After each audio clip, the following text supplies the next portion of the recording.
ಮುಂಗಾರು ಕೈ ಕೊಟ್ಟಿದೆ, ಬತ್ತಿ ಹೋಗಿದೆ ಜಲಾಶಯಗಳು, ಬರದ ಬಿಸಿ ಸೊರಗಿದ ನದಿಗಳು, ಒಣಗಿದ ಕೆರೆಗಳು. ಮುಂಗಾರು ಮಳೆಗಾಗಿ ಅನ್ನದಾತ ಕಾಯ್ತಿದ್ದಾರೆ. ಮುಂಗಾರು ಕೈ ಕೊಟ್ಟಿದೆ, ಜಲಾಶಯಗಳು ಬತ್ತಿ ಹೋಗಿದೆ. ತುಂಬಿ ತುಳುಕ್ತಾ ಇತ್ತು ಇಷ್ಟೊತ್ತಿಗೆಲ್ಲ ಜಲಾಶಯ. ಜೂನ್ ತಿಂಗಳು ಇದು, ಮಳೆ ಅಬ್ಬರಿಸೋ ಸಮಯ. ಆದ್ರೆ ಮಳೆಯ ಸುಳಿವೇ ಇಲ್ಲ. ರೈತರು ಕಂಗಾಲಾಗಿದ್ದಾರೆ. ಪೂರ್ವ ಮುಂಗಾರು ಬಹಳ ಜೋರಾಗಿ ಆರ್ಭಟಿಸಿತು. ಖುಷಿಯಾದಂತಹ ರೈತರು ಸ್ವಲ್ಪ ಮುಂಚಿತವಾಗಿಯೇ ಬಿತ್ತನೆ ಕೂಡ ಶುರು ಮಾಡಿಕೊಂಡ್ರು.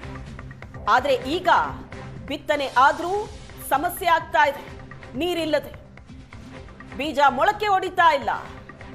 ರೈತರು ಕಂಗಾಲಾಗಿದ್ದಾರೆ. ಜೂನ್ ಕಳೀತಾ ಬಂದ್ರೂ ಕೂಡ ಮಳೆ ಕೈ ಕೊಟ್ಟಿದೆ. ಹಲವು ಕಡೆ ರಾಜ್ಯದ ಡ್ಯಾಂಗಳ ನೀರಿನ ಸಂಗ್ರಹ ಪ್ರಮಾಣ ಕುಸಿತಾ ಇದೆ. ಇಡೀ ರಾಜ್ಯದಲ್ಲಿ ಬರದ ಛಾಯೆ ಆವರಿಸಿದೆ.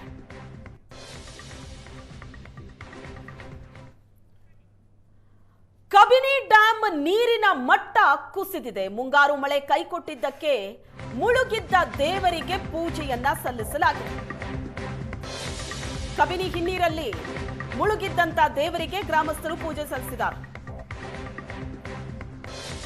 ವರ್ಷದಲ್ಲಿ ಮೊದಲು ತುಂಬುತ್ತಾ ಇದ್ದಂತಹ ಕಬಿನಿ ಜಲಾಶಯ, ರಾಜ್ಯದಲ್ಲೇ ಮೊದಲು ಭರ್ತಿಯಾಗುವಂತ ಡ್ಯಾಮ್ ಇದು ಅನ್ನೋ ಹೆಗ್ಗಳಿಕೆ ಕಬಿನಿ ಡ್ಯಾಮಿಗಿದೆ. ಆದ್ರೆ ಈಗ ನೋಡಿ ಪರಿಸ್ಥಿತಿ ಹೇಗಿದೆ ಅಂದ್ರೆ, ನೀರಿನ ಮಟ್ಟ ಎಷ್ಟು ಮಟ್ಟಿಗೆ ಕುಸಿದಿದೆ ಅಂದ್ರೆ, ಮುಳುಗಿದ್ದ ದೇವಸ್ಥಾನ, ಆ ದೇವರ ಮೂರ್ತಿ ಏನಿದೆ ಅದು ಈಗ ಕಾಣಿಸ್ತಾ ಇದೆ. ಹಾಗಾಗಿ ದೇವರು ಪೂಜೆ ಮಾಡಿದ್ದಾರೆ. ಕಬಿನಿಯಲ್ಲಿ ಅಂದ್ಕೊಂಡಷ್ಟು ಮಳೆ ಬಂದು ನೀರು ತುಂಬಿದ್ದಿದ್ರೆ ಇದು ಕಾಣಿಸ್ತಾ ಇರಲಿಲ್ಲ.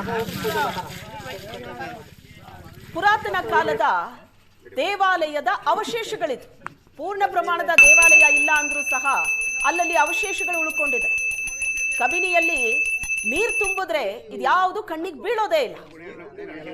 ಆದ್ರೆ ಈಗ ಡ್ಯಾಮ್ನಲ್ಲಿ ನೀರಿನ ಮಟ್ಟ ಸಿಕ್ಕಾಪಟ್ಟೆ ಕುಸಿದಿದೆ.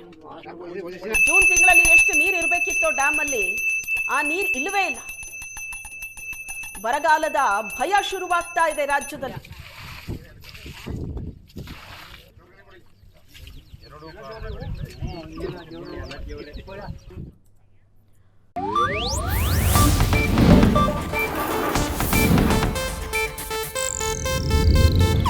ಇದು ಏಷ್ಯಾನೆಟ್ ನ್ಯೂಸ್ ನೆಟ್ವರ್ಕ್ ಪ್ರಸ್ತುತಿ.